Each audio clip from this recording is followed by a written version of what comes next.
रहमानिर्रहीम। Student, आज हम class 9th की चैप्टर नंबर 7 की एक्सरसाइज 7.1 का क्वेश्चन नंबर 5 से ऑनवर्ड सोल्व करेंगे। क्वेश्चन नंबर 5 है हमारे पास 3 पॉइंट्स गिवन है। वो कहता है कि ये प्रूव करो कि ये जो तीनों पॉइंट्स है ये राइट एंगल ट्रायंगल के वर्टिक्स हैं। ठीक है, हमने सबसे पहले ए बी सी इन तीनों पॉइंट्स का हम सबसे पहले क्या करेंगे, लेंथ फाइंड करेंगे। पहले ए बी फाइंड करेंगे।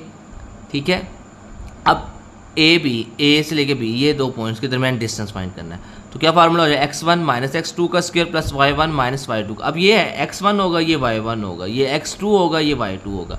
वैल्यू पुट कर दी, x1 माइनस x2 का स्क्वायर, x1 माइनस x2 का स्क्वायर प्लस y1 2 है माइनस y2 की वैल्यू क्या है 1 का स्क्वायर।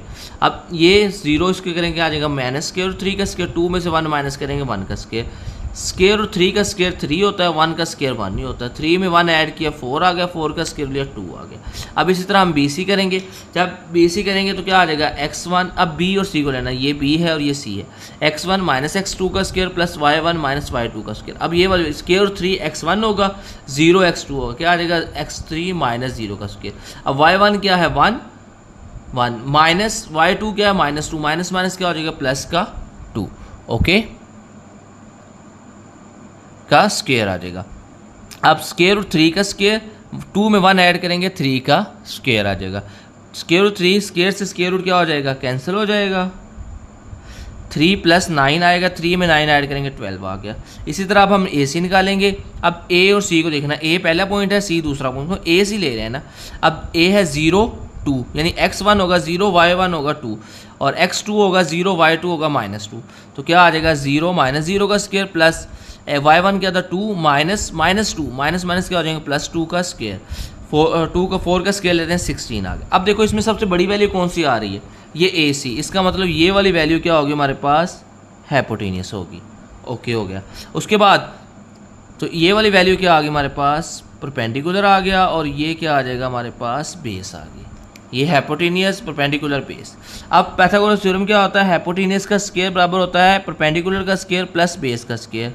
अब हमारे पास ए सी क्या था, हाइपोटेन्यूस था, क्या आ जाएगा 4 का स्क्वायर। बी सी क्या था हमारे पास, परपेंडिकुलर का स्क्वायर, और ए बी क्या था हमारे पास, बेस 2 का स्क्वायर। अब 4 का स्क्वायर लेंगे 16 आ जाएगा, 4 का स्क्वायर लेंगे 16 आ जाएगा क्योंकि ए सी 4 है। बी सी क्या था स्क्वायर रूट 12, स्क्वायर से स्क्वायर रूट क्या हो जाएगा, कैंसिल हो जाएगा, 12 आ जाएगा, 2 का स्क्वायर लेंगे 4 आ गया। 16 बराबर 16 आ गया, हिंस प्रूव्ड हो जाएगा कि ये क्या है हमारे पास, क्योंकि दोनों इक्वल आ गए ना, पाइथागोरस थ्योरम ट्रू हो गया। इसका मतलब है ये राइट एंगल ट्रायंगल्स की साइड थी। ठीक है, राइट एंगल ट्रायंगल के ये ए बी सी वर्टिक्स हैं। ओके, अब हम करते हैं इसका बी पार्ट। अच्छा, बी पार्ट है इसका, कहता है ए बी सी आर एसोस्केल ट्रायंगल। एसोस्केल ट्रायंगल बेटा वो होती है जिसकी दो साइड्स आपस में इक्वल होती हैं। सबसे पहले हम इसी तरह ए बी, ठीक है, बी सी ए सी निकालते हैं। सबसे पहले हमने ए बी निकाला, तो इन दोनों के पॉइंट लेंगे ना, x1 माइनस x2 का square plus y1 minus y2 का स्क्वायर। अब x1 क्या है 3 है, 3, और x2 क्या है -2 है, तो माइनस ये फार्मूले का और ये -2 क्या हो जाएगा प्लस का 2, 3 प्लस 2 करेंगे तो 5 हो जाएगा। इसी तरह y1 क्या है 1 है और y2 क्या है -3, तो 1 माइनस माइनस प्लस का 3, 3 में 1 ऐड करेंगे 4 का स्क्वायर आ जाएगा। 5 का स्क्वायर होता है 25 और 4 का स्क्वायर होता है 16, 25 में 16 ऐड करेंगे स्क्वायर रूट 41 आ जाएगा। ये हमारी इक्वेशन 1 आ गई। अब हम इसी तरह बी सी निकालते हैं, बी और सी। अब ये x1 होगा -2, y1 होगा -3, x2 होगा 2 और y2 भी क्या होगा 2 होगा। x1 क्या था -2 माइनस x2 भी क्या था 2, तो ये क्या आ जाएगा -2 का स्क्वायर प्लस y1 क्या है -3 और y2 क्या है 2, तो -2 का स्क्वायर। माइनस माइनस प्लस होते हैं, -4 की पावर 2 आ जाएगी, ये -5 की पावर 2 आ जाएगी। -4 की पावर 2 लें, ये होता है कितना 16, और 5 की पावर 2 लेंगे -5 की, तो क्या आ जाएगा 25। ये माइनस किधर जाएगा, -5 जब -5 से मल्टीप्लाई होता है माइनस माइनस क्या हो जाते हैं प्लस हो जाते हैं, तो ये भी क्या आ गया 41 आ गया। इसका मतलब ए बी और बी सी आ गए इक्वल आ गया। तीसरी हम साइड पॉइंट चेक कर लेते हैं, अगर वो भी 41 आ गया इसका मतलब ये इक्विलेटरल ट्रायंगल एसोस्केल नहीं है। अगर वो इक्वल नहीं आता इसका मतलब ये एसोस्केल ट्रायंगल है। चलो ए सी क्या x1 माइनस x2 का square plus y1 minus y2 का स्क्वायर।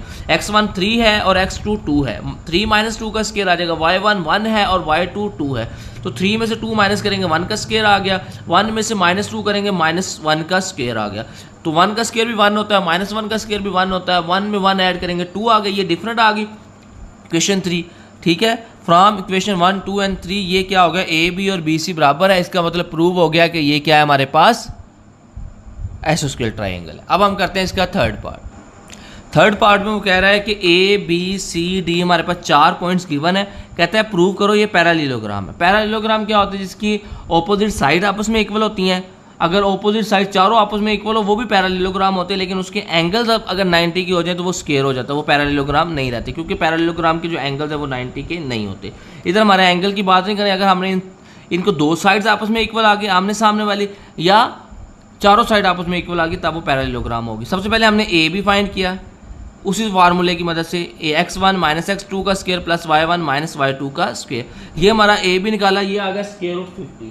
उसके बाद हमने बी सी निकाला, x1, अब b और c इन दोनों के पॉइंट से निकाला, वो भी हमारा स्क्वायर रूट 50 आ गया। इसके बाद हमने सी डी निकाला तो वो भी हमारा स्क्वायर रूट 50 आ गया। उसके बाद लास्ट रह गया था ए डी, तो वो निकाला, वो भी हमारे पास क्या आ गया, square root 50। From equation 1, 2 and 3 ये चारों साइड से क्या हो गया, ये चारों साइड बराबर है, इसका मतलब है ये क्या है, पैरालेलोग्राम है या स्क्वायर है। अगर इसके एंगल 90 के है तो स्क्वायर है, अगर 90 के एंगल नहीं है तो ये क्या है हमारे पास पैरालेलोग्राम।